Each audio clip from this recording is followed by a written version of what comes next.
it's Renee with Delaney Jane Cards. Welcome back to my channel. Today I'm going to be using this Paper Sweeties stamp set that came in the Scrapping for Less September 2019 card kit. And the papers, I'm also going to be trying some no line coloring, totally out of my comfort zone. You see me open the Fade Out ink by Ink on 3. This is the first time I've ever used it. So I stamped my sweater down twice just so that it was kind of a solid image. I wasn't sure how this stuff works really. And then I used a really light beige color from MFT, and it's a hybrid ink, so it's fine with Copics. I wasn't sure when I stamped this down what the ink from my markers would do with the ink from the stamping. Oh, and there was my cat. He wanted some attention. So when I colored this first sweater, it was completely an experiment. I had a green blend that I thought would play nicely with the pattern papers.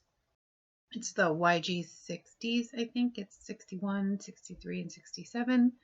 I'm not sure if there's other 60s, but those are the ones that I have.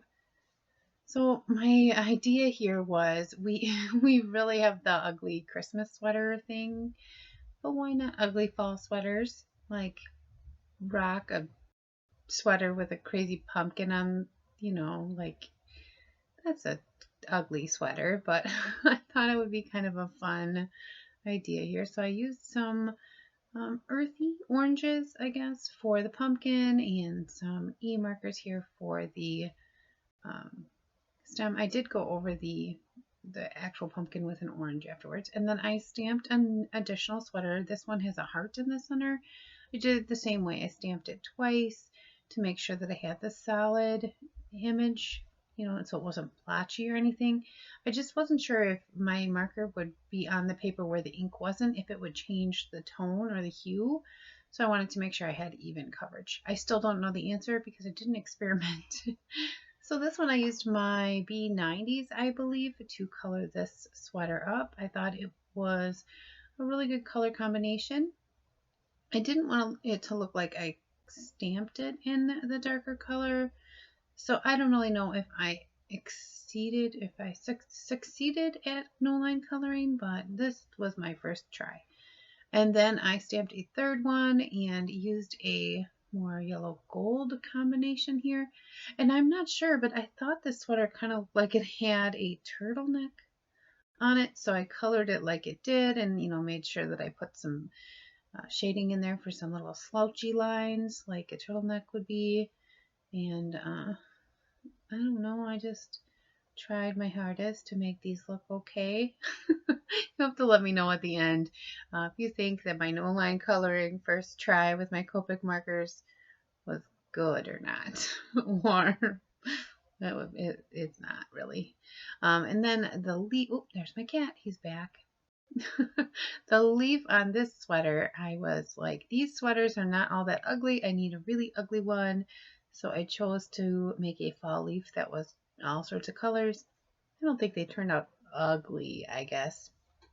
But you might win a fall ugly sweater contest if those exist.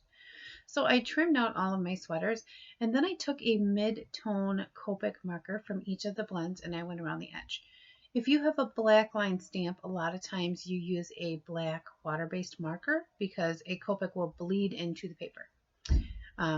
But if I used a mid-tone color, I figured if it did bleed into the paper where I didn't cut it perfectly, it would match. So that's why I did that. And I pulled out my big book of sketches to see what I wanted to do. Because at this point, I was just playing around. I had no idea what was going to happen. And then I picked some patterns that I really liked and thought that they would go really well with the scale of these sweaters.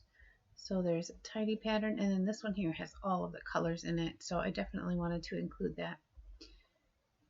And then, of course, my circles, and these are Nellie's circles. I've talked about them a few times in quite a few videos. I absolutely love them. I wish that I had picked up more sets of them way back when I bought them.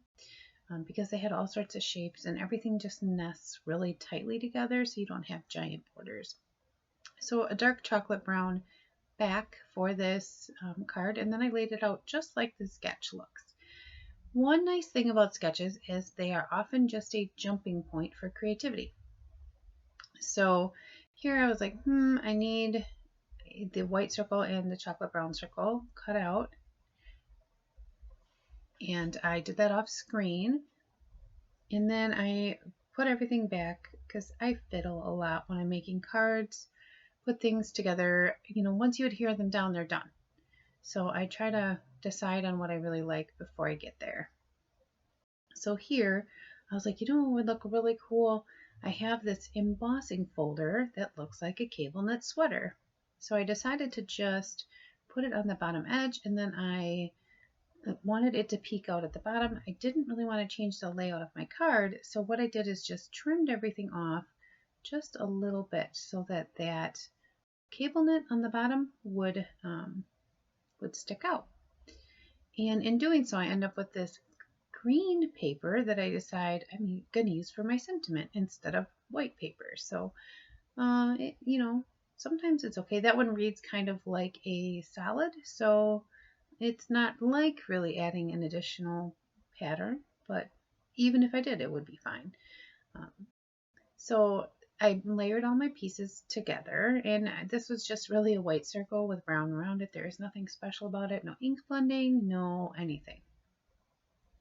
I didn't want any real harsh lines, and if you notice, there is no black on this card because I did not use any black for my outlines on my stamp, so I didn't want to stamp anything in black.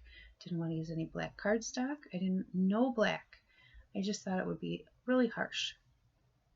So here I almost screwed that up.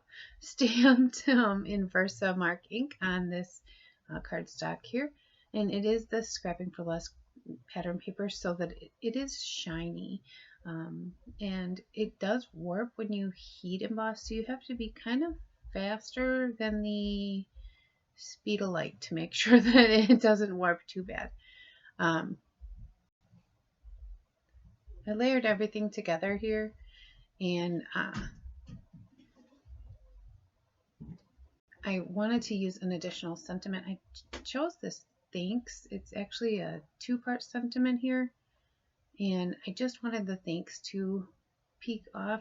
So I used my anti-static powder bag to take the stick off the sticker and just a piece of Scotch tape here to hold it down, and I decided I wanted to move it over, and I thought that looked a little bit better. That's how I ended up adhering it all together. Put my little sweaters down. I think they turned out okay for a first time. And then I adhered my panel. And you can see that cable knit sweater pattern peeking out the bottom. It just adds a little more. I was going to put 3 little like flowers from that Trinity mix at the bottom, and I decided against it. Now this card here was also I had no plan. I just wanted to play. So this was an extra piece of cardstock from making the previous card. So the mug fit on there, so I decided to use it. All along the way, you'll see little bits and pieces where this card changed from, I guess, the idea that I had to what it ended up looking like. So when I seen this Sweet Fall mug, what I thought of was that Campbell's soup art in the art museum that I seen when I was a kid. I forget who does that pop art stuff, but my original thought was to do 4 of them in 4 different colors, and I stamped them on the pattern paper, but that's not what I ended up doing. I did color this year with my B90s. I do like that color combination with this pattern paper. It's just a rich, deep blue, like a navy blue, but has a little more brightness in it.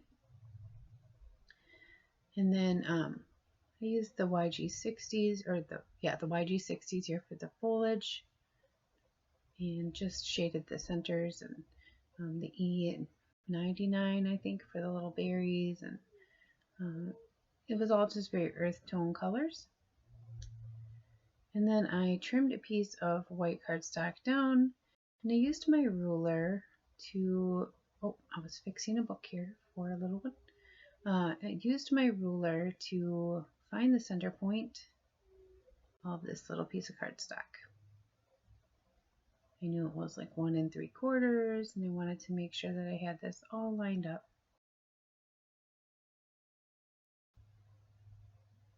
And you can't really see there, but it makes 4 quadrants. So what I did is I stamped this very dirty stamp with my Versamark ink, and heat embossed it with the gold.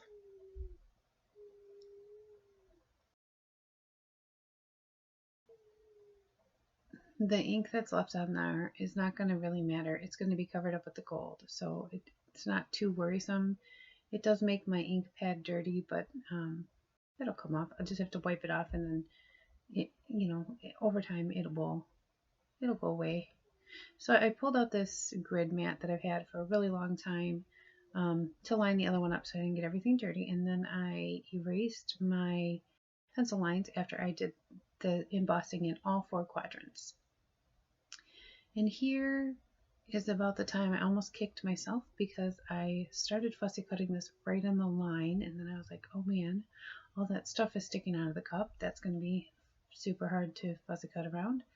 But I just left a little white border around that since I was backing it on a piece of white cardstock. So I was just fiddling here to try to figure out where I was going with this card. I really wanted it to look like a piece of art on the wall. I was thinking like, cafe, mom and pop shop somewhere.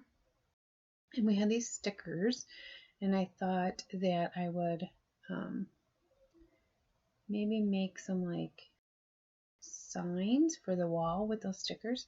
So here I just trimmed a little bit off all the way around. Wanted to make sure I had enough space on my A2 panel to have a little border around that without it looking awkward. So the piece that I had trimmed off here, I stuck down some stickers and left the little brown border, and then I trimmed them out with my scissors, making sure that I kept the sticker to the left.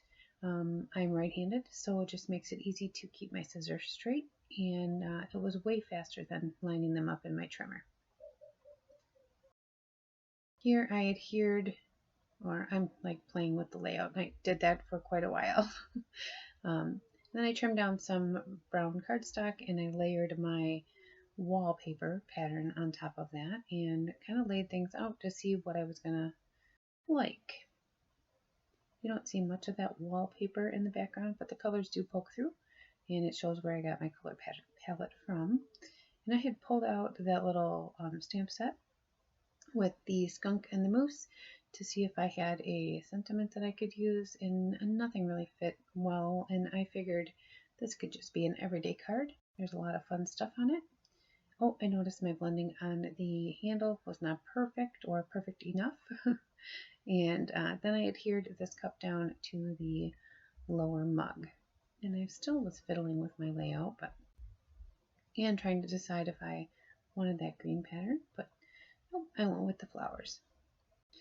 I'm noticing with this art glitter glue that about halfway down the bottle, I'm having more and more trouble keeping it from clogging. I'm curious if you are also experiencing that the farther down you get. I still like the glue, but I might have to get the smaller bottle next time so that I just go through it faster. I'm not really sure. So here I just adhered all the little pieces down, and that was that card. So you'll see the 2 cards that I made today here on the screen. I would love to hear your comments. And then these 2 are 2 cards of 8 that I made with this kit. Love to watch for additional videos. And on your screen now, you should see an additional video if you'd like to keep watching. Thank you for stopping by, and have a great day.